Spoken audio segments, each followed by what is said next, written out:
Hello, hello. Okay, so today is one of the most important chapters about just learning the structures of the market and also a great strategy. It is order blocks and breaker blocks. Let me load that up real quick. Beauty. So, order blocks and breaker blocks. Smart money leaves footprint. Structure tells you where they are and where they step in. Large players leave evidence. Order blocks mark institutional interest. Structure reveals intense precision comes from location. And this chapter refines execution. Patience is rewarded. Why chapter matters. Many traders misuse order blocks. Order blocks are not magic zones. Context defines validity. Structure and liquidity must align. This chapter removes retail myths. Precision replaces guessing, and execution becomes cleaner. These order blocks are resting liquidity from the past. Or for some reason something happened, they broke through, that's a breaker block, or an order block. Here, an order block is a zone of institutional activity. It forms before strong displacement. Large orders are executed here. Price leaves with urgency. Structure confirms relevance. Not every candle is an order block. Context defines importance. So order blocks can also be seen as FVGs or FVJs, and they're super, super, super interesting. And order block and breaker block, they're both the exact same thing. Why order blocks exist? Institutions cannot enter at all once, all at once. Larger size requires liquidity. Orders are staged. Price moves after accumulation or distribution. Order blocks represent inventory. Markets remember these zones and reactions over occurs often occurs here. So what happens here is the market, for some reason, returns to these areas because they're FVGs and they're either order, so they're order blocks at first, right? And if they get hit or they get entered with the liquidity, so the market removes into these order blocks and it goes either halfway and then shoots back up, that means it was respected, or means the move is going to continue up in those ways. If it gets disrespected, it's a breaker block. And then it goes through there and sometimes turns into a larger waterfall or upwards arrow, and it just starts going in that direction. If it breaks through, if they like the liquidity, it can stay in that area because there's a lot of liquidity in these areas. That's why they created these order blocks, and these order blocks are sometimes ranges then as well. And this is how the entire market truly works. It just moves on the volume and the liquidity. So once you go into these areas, and you can mark them out pretty easily, and that's all you really have to do in the entire market. And this is the idea of the FVG turnaround after exhaustion into a larger play, into a higher level of an order block, because it has to find that past liquidity again, or it wants to find a lower liquidity somewhere. And those are also the ideas of where you can find certain stop angles or stop losses with stop loss hunting at some point, because there is so much liquidity right underneath a certain area, and then it gets stuck in that order block again. If it gets respected, which most of the times, or either of the times, depending on the probability, can happen, either thing, either order block or breaker block. So that it goes back down to that level, and if it overdoes the Bollinger Bands on the 15 minutes, this breaker block might be for a second confirmed to be an order block, but then it kind of comes back down. So quick reversal trade, plausible. Comes back down and breaks through it. Now we'll keep shooting downwards. And that's the thing about these order blocks, what makes them so interesting. They keep working, they keep working, they keep working. Because those are areas of high liquidity that have been left from past sessions, past orders, and that's why Bookmap is so great to have. And people online use Bookmap like nothing. Like that's one of the best things ever. And then also Delta bubbles and those things too. Or just the good old TradingView order block finder. Finds that area of interest, FEG, hits that block, accepted, goes upwards. Or not respected. Order block fails, it goes over that level, goes that way. If that order block, depending on which direction it is, if it does the opposite thing, Order block, stable, stays inside, goes back down this way. If it comes from up here, same thing, goes back that way. Really important things to know about order blocks and breaker blocks because they're the same thing, just different results. Just like exhaustion and absorption and all these things. There's always two ways to this entire thing. That's why probability is so important because only two things can happen. The chop and everything that does occur, it still goes up and down in that area. You can take a trade that in that range from the bottom of the range to the top of the range, top of the range to the bottom of the range. Unless you want to take it at the top of the range and it just breaks out of an order block or a certain range or whatever it's called, then it's pretty much always the same. Repeats, rhymes, repeats, rhymes, rhymes, repeats. Bullish order blocks. Form before strong upward displacement. Buyers accumulate inventory. Last downward candle before expansion. Structure supports continuation. Liquidity is often targeted first. Reaction zones form and the bias must align. That's when we bring other indicators in, different information, volume, all these things kind of add up over time. Institutional trading, if there's bigger information on certain stocks, whatever it is, all of it starts adding up all together quickly. Bearish order blocks. Form before strong downward displacement. Sellers distribute inventory. Last up candle before expansion. Structure supports continuation. Liquidity is often targeted first. Reaction zones form, bias must align. Same as bear flag, bull flag, all very important. Order blocks versus FEJs or FEGs. Order blocks show participation, FEGs show inefficiencies. Order blocks show where, FEGs show how fast. Both require context, alignment increases probability, confluence improves precision. Common order block mistakes, marking every candle, ignoring higher time frame bias. Trading order blocks blindly, ignoring liquidity context, expecting guaranteed reactions, oversizing, forcing trades. What is a breaker block? A breaker block is a failed order block. Prior support becomes resistance, prior resistance becomes support, structure flips, intent is revealed through failure. Trap traders provide fuel, breakers reveal reversals.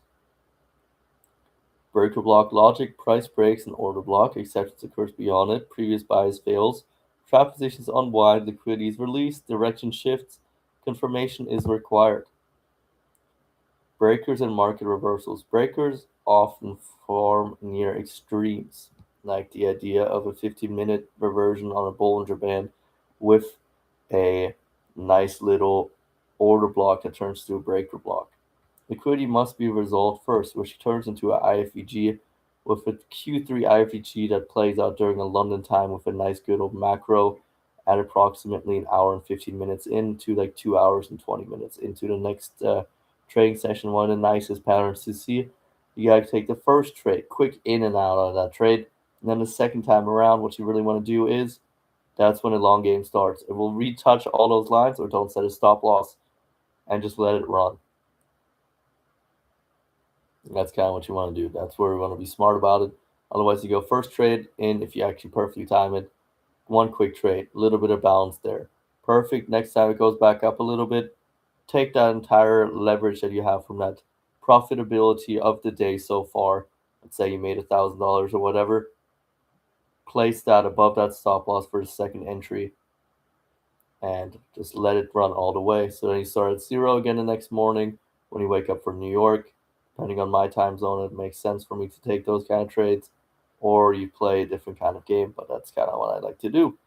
Breakers and market reversals. Breakers often form near extremes. Liquidity must be resolved first. Structure must weaken. Momentum must fail. Breakers confirm shift. Reversals gain probability. Patience is required. Order blocks, breakers, and time. Higher time frame blocks matter more. Session timing is increasingly reliable. Big word. Low liquidity tests are less reliable. Time validates reactions. Patience improves entries. Context filters noise. Precision improves. The institutional view. Institutions track inventory zones. Order blocks represent positioning. Breakers reveal failure. Structure dictates execution. Risk is defined first. Entries are refined. Discipline governs decisions. Execution with blocks, define higher time frame bias, identify valid blocks, align with liquidity, wait for reaction, confirm with structure, execute with discipline, protect your capital. Key takeaways: order blocks mark participation, breaker blocks mark failure, context defines validity, structure confirms intent, liquidity fuels movement, precision beats frequency, and patience is always required. And there's certain ways to trade over time. I would say one of the best patterns by far with order blocks involved in everything is start learning opening time zones, first 15 minutes, whatever, first 30 minutes of the London session with a Q3 inversion, Q3 general inversion. Q3 IFEG is one of the best patterns by far. On certain days like CPI and stuff, it just comes in almost every single time. And then you have the entire move. So then you have 200 points that it's down for CPI before London or before New York even opens because you took the risk. So you have 200 points to play with. And unless it wants to find that new or recent high of London, goes back in New York time, bing bong, all the way back up, strikes it, and then it starts dropping another 800 points because it wants to find that high again. Because New York kind of likes its liquidity, just like London. Asia is a little bit more civil, but that's why they get back into it and they get the entire fucking position completely involved, which is amazing to see. That's one of the best ones for me personally. But yeah, so that's kind of the biggest thing about order blocks and breaker blocks. And you know what? For this one, I can show you a little indicator on TradingView because it is actually a really, really good one to have. I found from Lux Algo, which is always good to have. Let's go to NQ.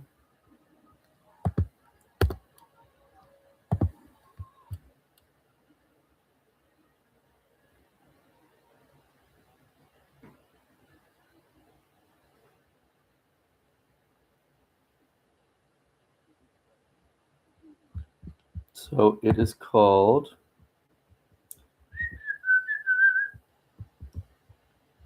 interesting.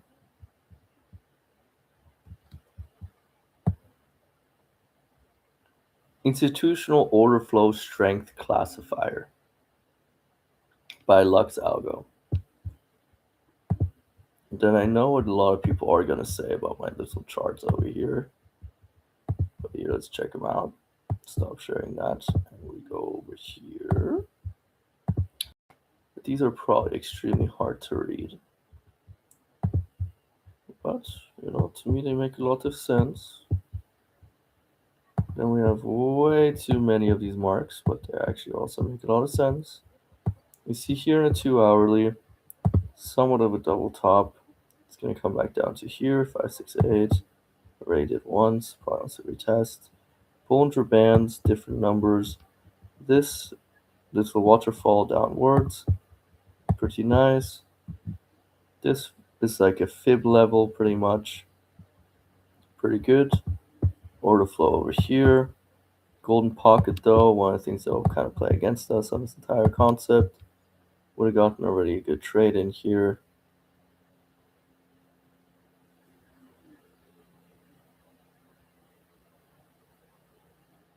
Pretty chill. And yeah, we'll start trading with these in a few days or tomorrow.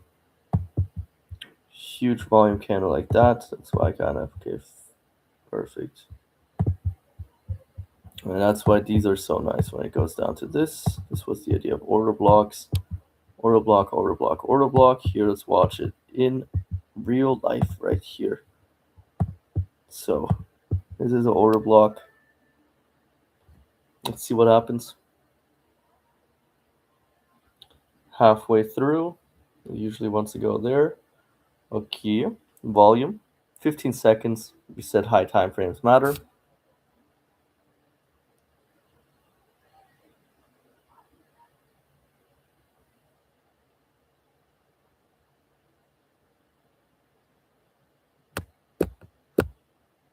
Ooh, still okay. Breaker block.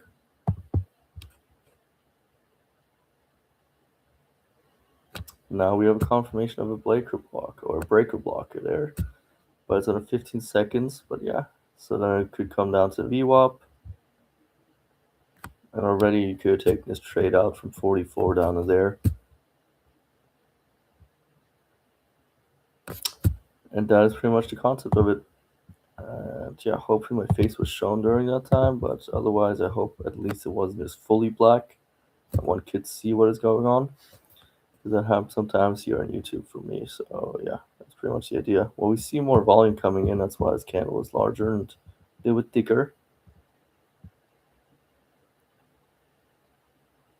Sometimes you can just mark it out over here too if you really wanted to. But we said that that was a breaker block. 15-second breaker block. For 10 points. We'll go 1-to-1 and okay. Not bad. So that's kind of the idea of it. Pretty nice little trade right there. And yeah, if you have any questions or so, always write into here. I'll try getting back to every single person. And yeah, God bless you guys. Thanks for watching. Peace.